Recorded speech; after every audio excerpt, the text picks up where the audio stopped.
Carta de Paulo a Tito, capítulo 1. Eu, Paulo, servo de Deus e apóstolo de Jesus Cristo, escrevo esta carta. Eu fui escolhido e mandado para ajudar a tornar mais forte a fé que o povo de Deus tem e para fazer com que eles conheçam a verdade ensinada pela nossa religião, que se baseia na esperança de recebermos a vida eterna. Deus, que não mente, nos prometeu essa vida antes da criação do mundo. E no tempo certo, Ele a revelou na sua mensagem. Essa mensagem foi entregue a mim, e eu a anuncio por ordem de Deus, o nosso Salvador.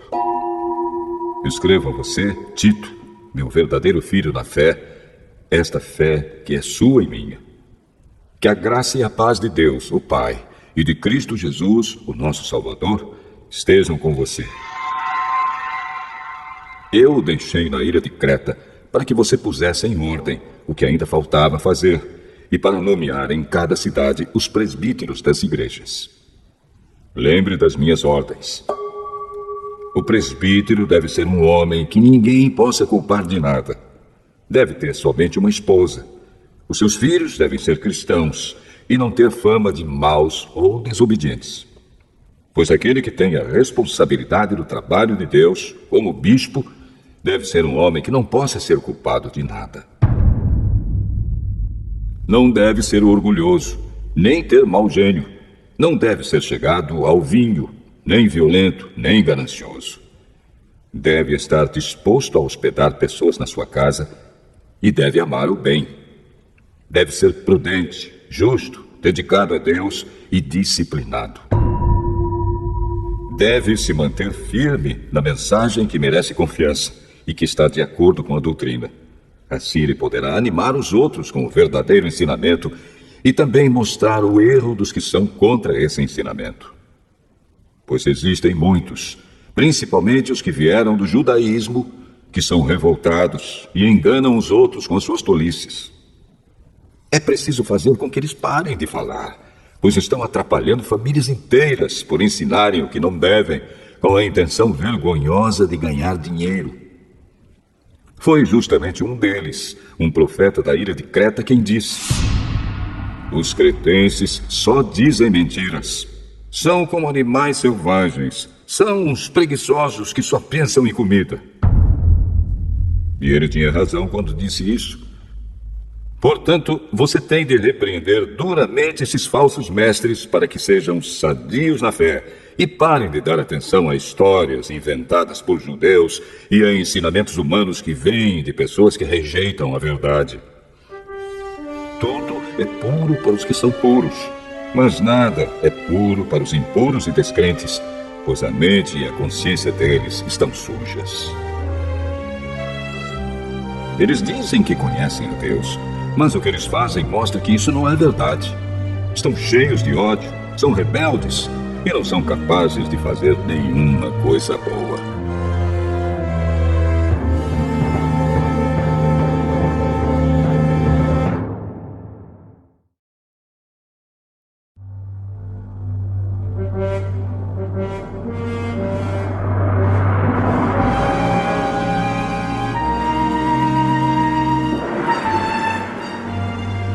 Tito, capítulo 2. Mas você, Tito, ensine o que está de acordo com a doutrina verdadeira. Ensine os mais velhos a serem moderados, sérios, prudentes e firmes na fé, no amor e na perseverança. Aconselhe também as mulheres mais idosas a viverem como devem viver as mulheres dedicadas a Deus. Que elas não sejam caluniadoras, nem muito chegadas ao vinho. Que elas ensinem o que é bom, para que as mulheres mais jovens aprendam a amar o marido e os filhos, e a ser prudentes, puras, boas donas de casa e obedientes ao marido, a fim de que ninguém fale mal da mensagem de Deus. Aconselhe também os homens mais jovens a serem prudentes. Você mesmo deve ser, em tudo, um exemplo de boa conduta.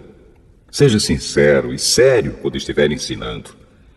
Use palavras certas, para que ninguém possa criticá-lo e para que os inimigos fiquem envergonhados por não terem nada de mal a dizer a nosso respeito.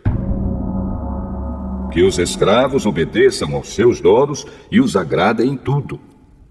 Que não sejam respondões, nem roubem os seus donos. Pelo contrário, que eles mostrem que são sempre bons e fiéis em tudo o que fazem. Desse modo, por causa das coisas que eles fizerem, todos falarão bem da doutrina a respeito de Deus, o nosso Salvador. Pois Deus revelou a sua graça para dar a salvação a todos. Essa graça nos ensina a abandonarmos a descrença e as paixões mundanas e a vivermos neste mundo uma vida prudente, correta e dedicada a Deus, enquanto ficamos esperando o dia feliz em que aparecerá a glória do nosso grande Deus e Salvador Jesus Cristo. Foi Ele quem se deu a si mesmo por nós, a fim de nos livrar de toda maldade e de nos purificar, fazendo de nós um povo que pertence somente a Ele e que se dedica a fazer o bem. Ensine essas coisas e use toda a sua autoridade para animar e também para repreender os seus ouvintes. E que ninguém despreze você.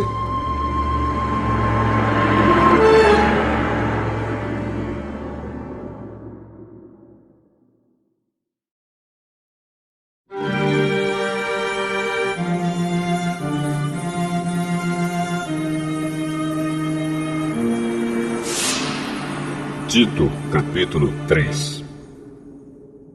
Recomende aos irmãos que respeitem as ordens dos que governam e das autoridades, que sejam obedientes e estejam prontos a fazer tudo o que é bom. Aconselhe que não falem mal de ninguém, mas que sejam calmos e pacíficos e tratem todos com educação. Pois antigamente nós mesmos não tínhamos juízo e éramos rebeldes e maus. Éramos escravos das paixões e dos prazeres de todo tipo e passávamos a nossa vida no meio da malícia e da inveja. Os outros tinham ódio de nós e nós tínhamos ódio deles. Porém, quando Deus, o nosso Salvador, mostrou a sua bondade e o seu amor por todos, Ele nos salvou porque teve compaixão de nós e não porque nós tivéssemos feito alguma coisa boa. Ele nos salvou por meio do Espírito Santo, que nos lavou, fazendo com que nascêssemos de novo e dando-nos uma nova vida. Deus derramou com generosidade o seu Espírito Santo sobre nós, por meio de Jesus Cristo, o nosso Salvador. E fez isso para que, pela sua graça, nós sejamos aceitos por Deus e recebamos a vida eterna que esperamos. Esse ensinamento é verdadeiro. Quero que você, Tito, insista nesses assuntos para que os que creem em Deus se interessem em usar o seu tempo fazendo bem. Isso é bom e útil para todos. Mas evite as discussões tolas, as longas listas de nomes de antepassados, as brigas e os debates a respeito da lei dos judeus. Essas coisas são inúteis e sem valor. Se uma pessoa causar divisões entre os irmãos na fé, aconselhe essa pessoa 1 ou 2 vezes, mas depois disso não tenha nada mais a ver com ela. Pois você sabe que uma pessoa como esta abandonou completamente o Evangelho e os seus pecados provam que ela está errada. Quando eu lhe mandar o irmão Ártemas ou o irmão Tíquico, faça o possível para ir se encontrar comigo na cidade de Nicópolis, pois resolvi passar o inverno lá.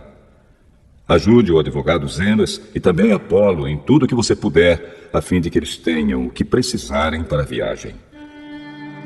Que a nossa gente aprenda a usar o seu tempo, fazendo o bem e ajudando os outros em caso de necessidade, para que assim a vida da nossa gente seja útil. Todos os que estão comigo mandam saudações a você. Dê saudações aos nossos amigos na fé. Que a graça de Deus esteja com todos vocês.